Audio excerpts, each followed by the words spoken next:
So, let me get this straight. You think you're going to beat me because you took apart your little suit of armor and turned it into a bunch of little steel ping pong balls. And because you can throw your voice from them. Well, I have to say, that's a bit of a stretch, Mr. Bunny. I think you'd ought to save that boasting of yours for when you can actually do something. Hey, don't get so lax just yet, Alice. Because after all, I haven't explained anything yet, I replied through the spheres floating around the room. For example, I told you I moved the liquid metal around with my mind, yes, but I haven't exactly explained that even doing it has its own sort of rule set to it. This particular substance I can move around with ease, always. However, that armored suit wasn't made to be manipulated in the way that I was using it. Honestly, it would have been much faster if I was just wearing it. But that would have put me right in the path of your blades, which isn't fun or nice. So what? They're a little bit faster than the armor. It still doesn't matter, Alice replied, confidently crossing her arms as she twirled that silver blade in between her fingers. Well, actually, Alice, it's more than a little bit faster. You see, one of the rules is pretty basic, really. Mass equals effort. It's a very simple raw law of physics. The more mass something has, the harder it is to move. My telekinetic abilities allow me to move this substance around with ease, using only my mind, my thoughts. However, that rule still applies to it. The more of it that I'm trying to move around at once, the greater the amount of force that's required to do it. Meaning, it's harder to do, and the object moves slower. But the smaller the object is, the less effort it takes to move around, and the greater the impact is when I impose effort onto it, I said as one of the orbs, floating around in the sky, streaked out like a bullet, Alice rapidly raising her blade, parrying the shot off as sparks flew from it, the steel ball clattering to the ground, shattering into the tile below, so fast that the human eye couldn't possibly have tracked it. Just more proof that Alice isn't exactly human. As you can see, size makes a difference, I said, my voice echoing from the orbs. These things make me small, but because they're small, I can make them move very, very fast. Sure enough, you can block one off. But tell me, how are you going to deal with an assault from all angles? I said, as one after another, the metallic ping pong balls floating around began to dart back and forth across the room, streaking past Alice as she tried to dodge them, slashing a few of them out of the air as she darted around, the room becoming a hailstorm of metal, flying by as Alice finally no longer looked like she was dodging them with ease, rapidly moving from one location to the next, mixing in parries with that blade of hers, actually cutting some of the orbs as they passed her, like a never-ending series of bullets from every direction. Ugh, how annoying, Alice said, as her arm twirled about, parrying one shot after another, slicing some of them apart. But they simply pulled themselves back together after they made their way to the other side. You were right. This is far more annoying, Alice said as she darted about the room, disappearing and reappearing, dancing between those bullet-like shots. As she did, she was suddenly thrown off balance as she felt a heavy impact to the chest. Blood streaked out as something impacted her, boring a hole into her as she coughed up some blood. What in the world? Alice exclaimed as the hailstorm of steel orbs stilled for a moment. What in the world was that? There's no way, Alice said. He couldn't possibly have hit me. What kind of game are you playing? Well, Bunny? Oh, I'm sorry. You expect me to just explain it? Sorry, but that's not going to happen. You don't reveal the game-winning strategy until you've won the game. So, shall we continue? I exclaimed as, once again, the omnidirectional assault continued. The wound in Alice's chest closed up. Strangely enough, there was a waft of fog around the wound that seemed to emerge out of nowhere, and as the fog dissipated, so too did the injury, restoring Alice's body back to normal. As the dance of death I was playing with her continued, on and on, the sequence of shots continued. Alice continued dodging them. After a little while, I noted that she was no longer making those random attacks out towards the outer edges of the room, hoping to hit me. No, she was far too busy dodging and blocking to manage any sort of offensive assault, or try to hone her senses down so that she could find me. She was far too occupied. Which wasn't something that you'd find me complaining about, as Alice continued to dart around the room rapidly, dodging the spheres and blocking them one after another. As one of the spheres that I threw began to head directly for her, I could see the line of sight, the angle on the shot. It was going to hit. I knew it for sure. But of course, Alice saw the shot coming.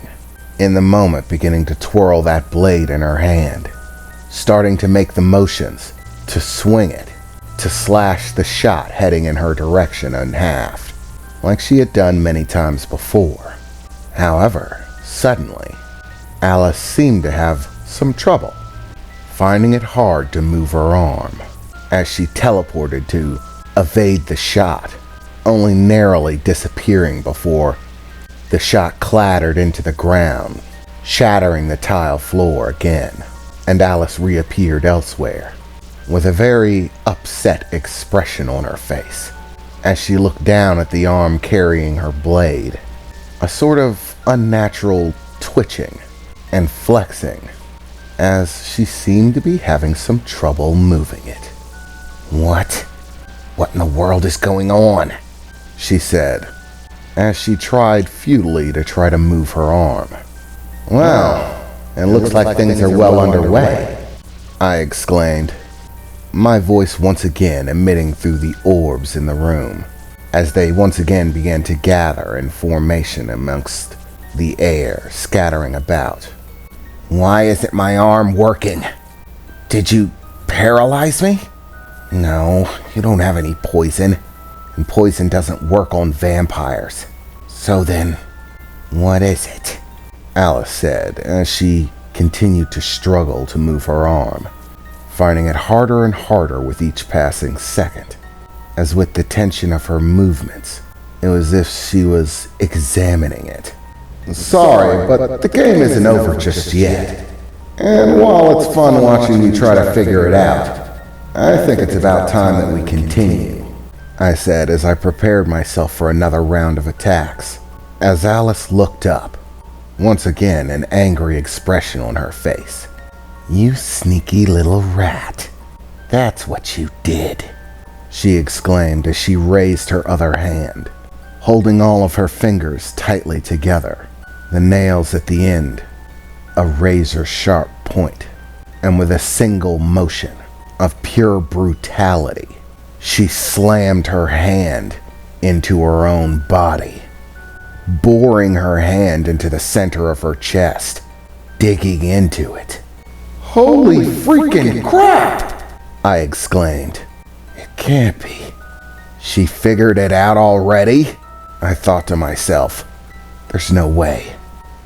Even if she figured it out, there's no way she can't, were the only thoughts that crossed my mind, as I saw, with my very own eyes, Alice stop the motion of moving her wrist around as it was plunged into the center of her chest, blood beginning to drip from her mouth as a smile arose on her face.